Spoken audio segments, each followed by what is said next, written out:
Hey, let's look at Spawn number 12. Mcfarlane got done with his little guest writer situations with Alan Moore, Neil Gaiman, and Frank Miller and Dave Sim, and all the big hype that was around those. And good or bad, they at least created some kind of conversation and made people stop and talk and think.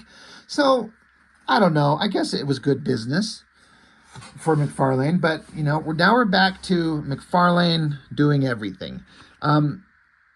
I kind of dig this cover. It's simple. If you know what goes on in the book, you understand why there's a skull and Spawn's mask.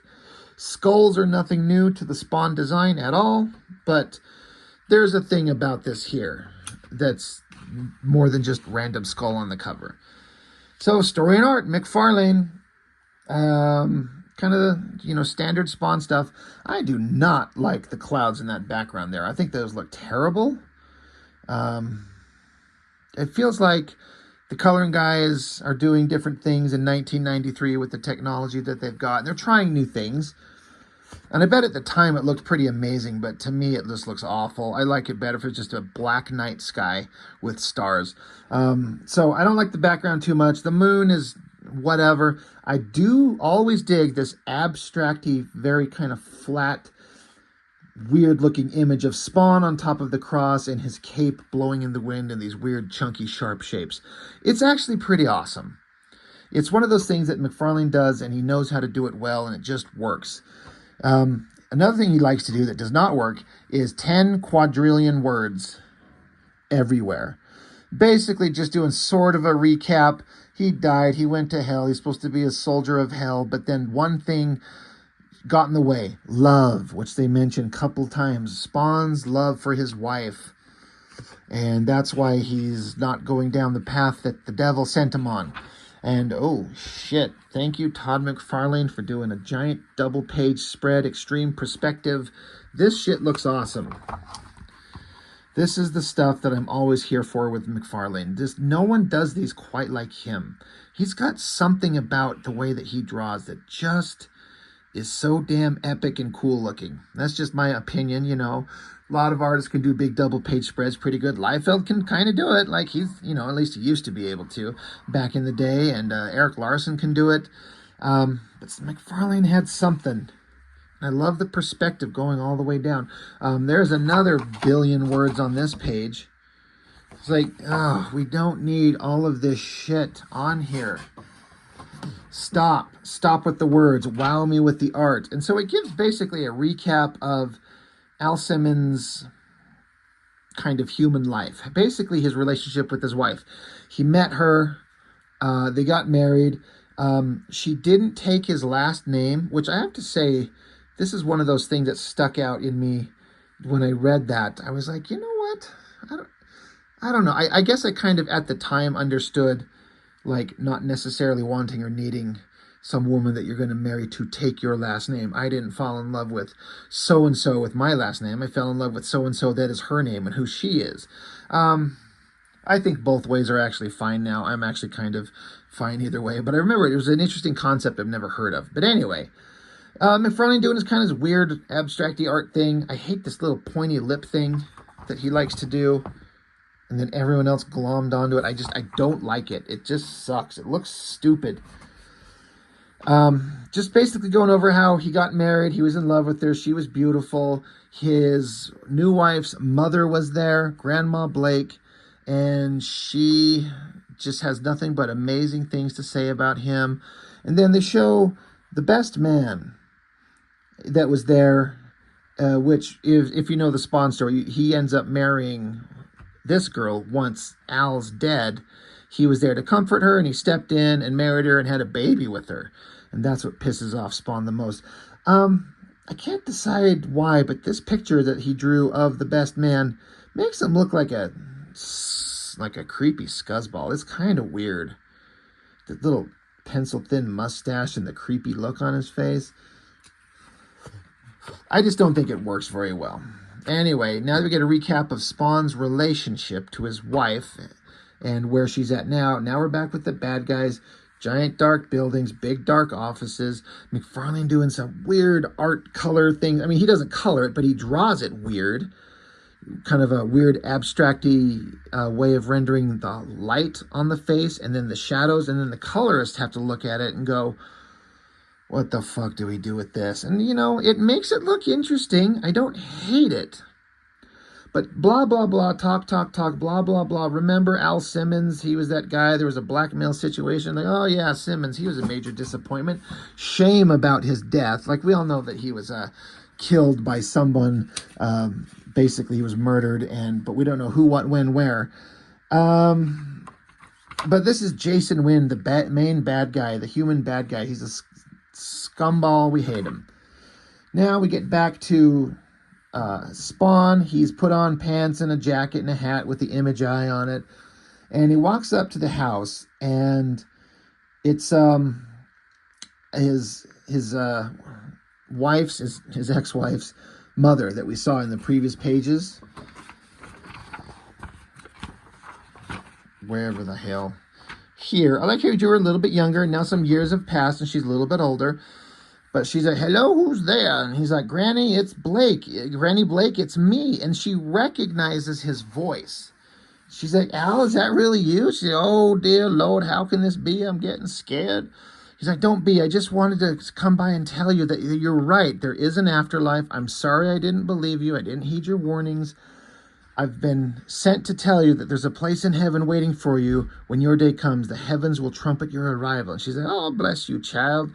I look forward to joining you and my other friends. And he's like, well, don't get so excited. I won't be there.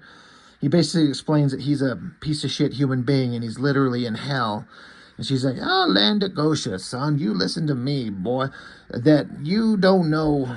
The Lord must have sent you here to remind me that there's good in the world. And he's just like shocked to hear this.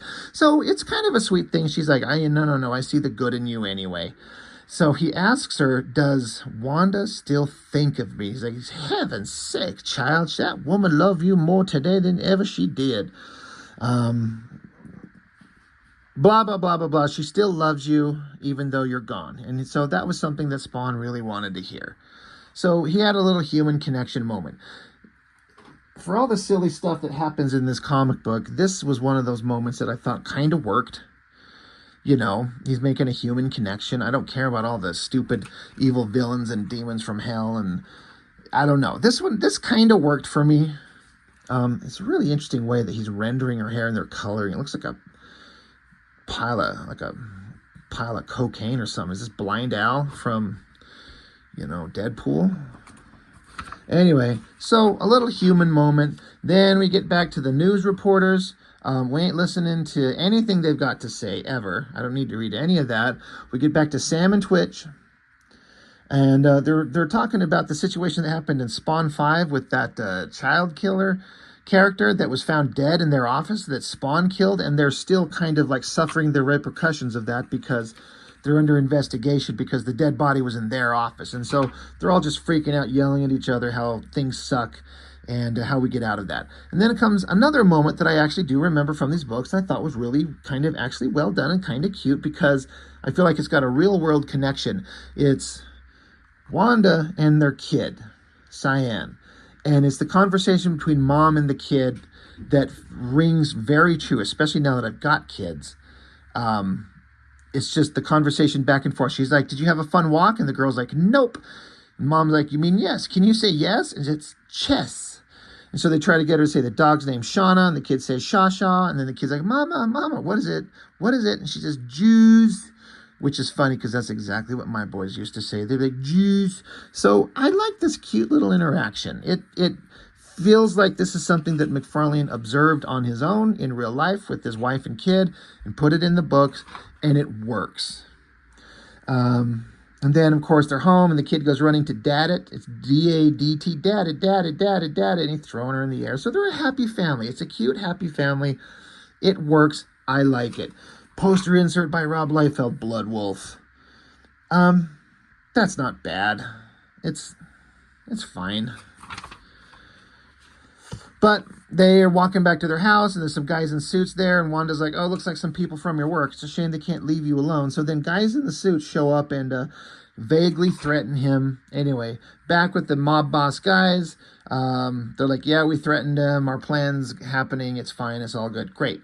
So now we get back to Spawn. He's in the alleyway with all the homeless bums. They're sitting around some kind of light source. I don't know if there's a fire or somebody's got a lantern, but they're literally singing the theme song to the Flintstones.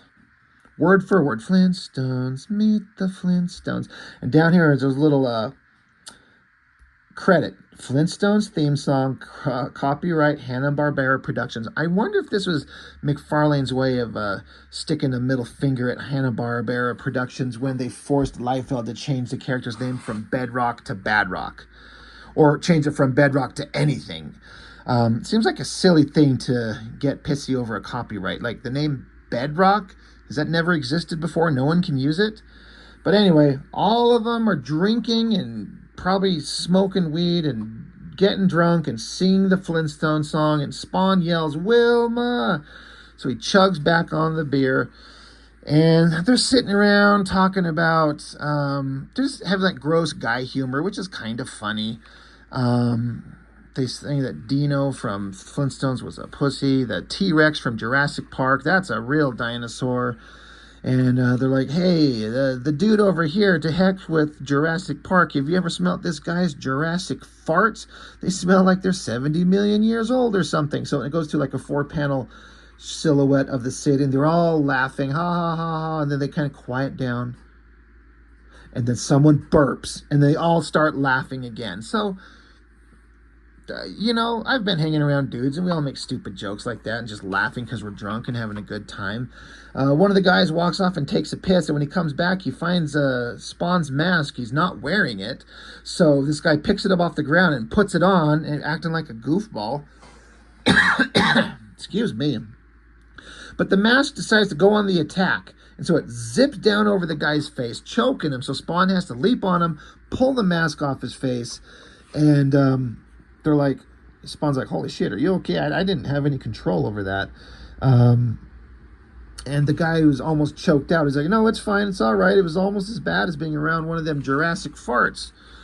So Spawn gives a stupid speech. He's like, I appreciate your humor, but I have to tell you, this is not funny. None of it. I can't contain this costume's movements. When it perceives an enemy, it makes its own choices. Why did it attack Gareb? Consider him hostile? Don't ask. I haven't a goddamn clue how any of this happens, yet for some reason I feel I need this outfit. So just leave it alone. So it's just so dumb. This dialogue is so terrible. And then Spawn stops, and he starts having a flashback. For some reason, he says you think it's the booze that's affecting his mind, but he keeps seeing this image of a skull all the time. He's seeing this image of a skull constantly, and he doesn't know why. He assumed it had something to do with this costume, or Satan, or death, or something like that, but then it just suddenly, it all makes sense. The face of death was nothing more than a mask, or more specifically, makeup. It's the final piece. It seems so obvious. How could I have been so blind, thinks Al. It's not my wedding. It's his name. It wasn't a church. Damn it. It wasn't a church. It was... And he screams, no! Chapel! So it's revealed here that Chapel from Youngblood is the one who killed Spawn and sent him to hell. I can't remember if I knew this in advance reading this book. It's been so long. The memory of what I did or did not know at the time with some of this stuff has been lost forever. I feel like this was the first time that I heard about this. I'm curious for anybody out there who's seen this. Do you remember? Was this your first, like, holy shit? Because in the world of Image Comics and all the creators together, integrating their characters together like this is kind of a fun thing, especially for us readers. Chapel from Youngblood on Liefeld's team is the guy who killed Spawn? That's amazing. That's awesome. That's cool. Does it turn out cool when they start feuding and not liking each other and start having problems with each other? Because then they write Chapel out of the story. But, and you can't help but notice that it looks like Mcfarlane was leaning into the Jay Lee version of this big time. I wonder if those issues of, Youngblood Strike File that Jay Lee drew that had Al Simmons and Chapel in there together if those were already out, but it feels like McFarlane's taken the Jay Lee style, and I like it. It works. It looks really cool. So a couple of moments in this book that were kind of good, the real human moments with the kid and the grandma. And then in terms of like story points that I'm kind of interested in, Chapel being the killer of Spawn, I'm interested. Sort of, slightly, barely. So not much to say. These Spawn comics, they're kind of hard to get through at times. But they have little moments, like the artwork's always interesting, and there's a few moments that kept me still invested in it here and there. And that's that. That's Spawn 12. Not much to it, but some fun stuff. So anyway, that's all for now. I appreciate it. See you next time. Bye.